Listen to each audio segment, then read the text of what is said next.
मैं हूं इफ्तिखार खट्टक, आप देख रहे हैं तहकीक न्यूज़। आज मैडम हिना नुमान हमारे साथ हैं। मैडम साइबर क्राइम के केसेस को ज़्यादा डील करती है। मैडम आपने हमारे तहकीक न्यूज़ को टाइम दिया, बहुत शुक्रिया आपका। आप बताइए कि मैडम साइबर क्राइम के केसेस को आप कब से देख रही हैं और इस केस को कैसे देखती हैं आप साइबर क्राइम के केसेस? मैं साइबर क्राइम का केसेस को अर्सा 4-5 साल से कर रही हूँ।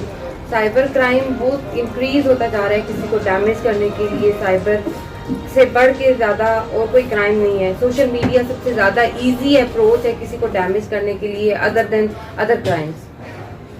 मैडम ये बताएं कि हाल ही में आपने केस जीता है, बच्ची के साथ साइबर क्राइम का इशू था, तो कितने अर्से में वो केस हुआ था और क्या सबूत चाहिए होती हैं साइबर क्राइम के लिए? बच्ची को वो मैसेजेस करता था वॉइस नोट से, उसकी तस्वीरें थी जो उसने पूरे गांव में फेंकी थी। बच्ची के साथ ज्यादती करता रहा। वो एक मस्जिद का इमाम था। मस्जिद का इमाम होने के साथ साथ वो बच्ची का करीबी रिश्तेदार भी था। बच्ची की शादी से एक दिन पहले भी उसने बच्ची को बुलाया निकाह के दिन वाले दिन कि बच्ची के कहा कि मैं ये तमाम डाटा डिलीट कर दूंगा। बच्ची अपनी इज्जत बचाने की खातिर वहाँ चली गई और उसने जब वहाँ गई तो उसने उसके साथ फिर वही तमाम सब कुछ किया, उस तमाम चीज़ों को रिकॉर्ड किया और उसको वायरल किया। बच्ची को रुखसती से 2 दिन पहले डिवोर्स हुई।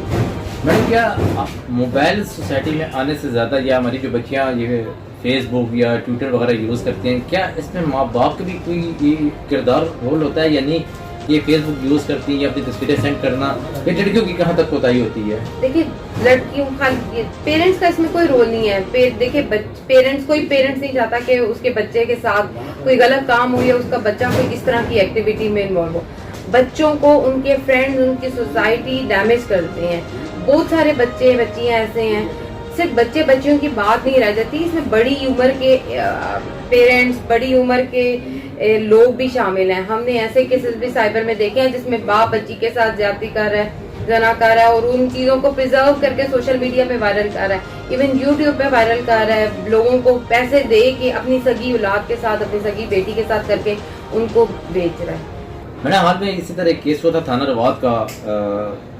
एक शख्स था जो बच्चों के साथ ज्यादती करता था और वीडियो अपलोड करके वो किसी साइट पे जाता था। इसी तरह उससे डार्क साइट पे क्या इनको पेमेंट मिलती है? जी, डार्क साइड इनको पे करती है, यूट्यूब इनको पे करता है। जितने आपके ज्यादा व्यूअर्स होंगे वो आपको पे करते हैं इन चीजों के लिए।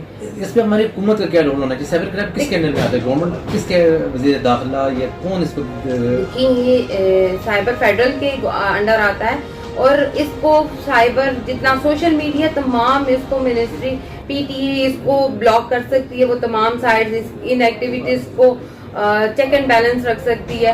लेकिन ये डे बाय डे चीजें कम होने की बजाय इंक्रीज हो रही हैं। आप अगर किसी जगह पे देखते हैं, हम क्योंकि साइबर का काम कर रहे हैं, हम जब जाते हैं तो वहाँ पे हमने ऐसे इश्यूज भी देखे हैं कि मेरी फर्स्ट डे की ब्राइडल भी अपने साइबर कंप्लेंट लेके अपने उस हस्बैंड के लिए जिसके साथ एक दिन पहले शादी हुई वो कंप्लेंट लेके उधर पहुंची होती है, क्योंकि जो चीजें उनके आपस में बिल्टअप हुई होती हैं वो उसको उसी नाइट में वायरल कर देता है।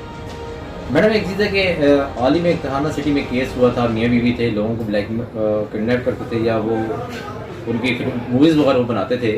वो दोनों आज भी जेल में हैं। तो आप क्या समझती हैं कि मियाँ बीवी ने लोगों ने ये कारोबार शुरू कर लिया? ये जो आप साइड बता रही हैं ये तो हमारे माशरे के लिए काफ़ी खतरे वाली बात है। आपको तो इसे क्या करना चाहिए? इनको इन पे सख्त सजाएं देनी चाहिए। इसमें हमारे आईओ को साथ देना चाहिए। गवर्नमेंट को इसमें सख्त रूल बनाने चाहिए। रूल है लेकिन उसकी इम्प्लीमेंटेशन नहीं है।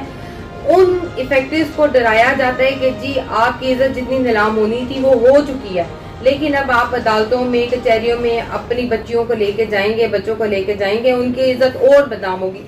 हम लोग बिफोर टाइम कॉम्प्रोमाइज कर लेते हैं, कंप्लेनेंट कॉम्प्रोमाइज कर लेते हैं, उनको उस सजा तक नहीं पहुंचाते। जब तक उनको उस सजा तक नहीं पहुंचाया जाएगा, इबरत का निशाना नहीं बनाया जाएगा, तब तक ये चीजें हमारे माशरे से खत्म नहीं हो सकती। मैडम ये हाल में एक केस था थाना सिटी का जो मैं जिक्र करना चाह रहा था कि मियाँ बीवी अरेस्ट हुए थे। 127 वीडियो की बात हुई थी कि 45 वीडियो बरामद भी हुई थी।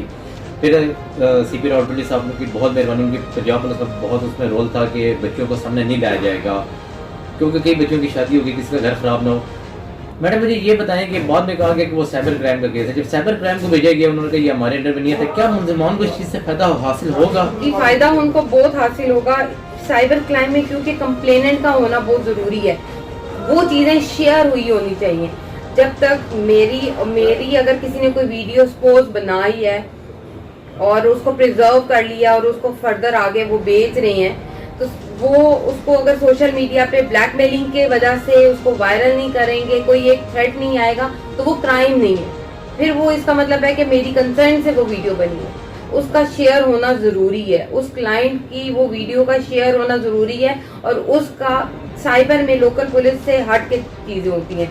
आप साइबर में जब जाते हैं कंप्लेंट के साथ, वो तमाम चीज़ें आप उनको प्रोवाइड करते हैं कि ये चीज़ें इस सोशल मीडिया पे हमें भेजी गई हैं उसको ब्लैकमेल करने की वजह से, और उसमें थ्रेट्स होती हैं, फिर ही वो फर्दर आगे कंप्लेंट फर्दर मूव होती है। मैडम आजकल जैसे गवर्नमेंट ने एक पाबंदी लगाई है कि गेम निकली है, बच्चे वो गेम खेलने से मायूस हो जाते, खुदकुशी कर लेते हैं, क्या ये भी साइबर क्राइम में आता है?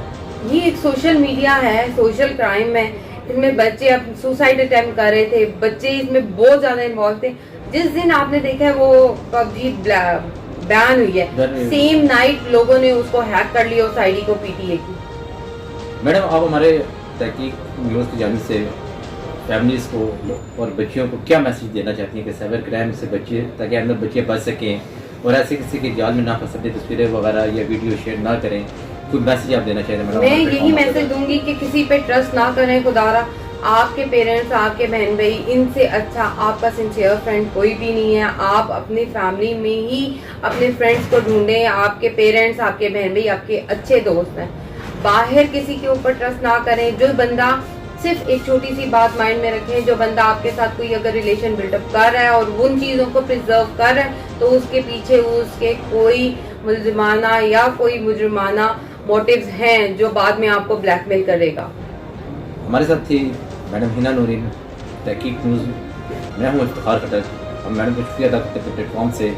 इंशाल्लाह अगले हफ्ते आप फिर देखेंगे मैडम को हमारे एक नए प्रोग्राम के साथ।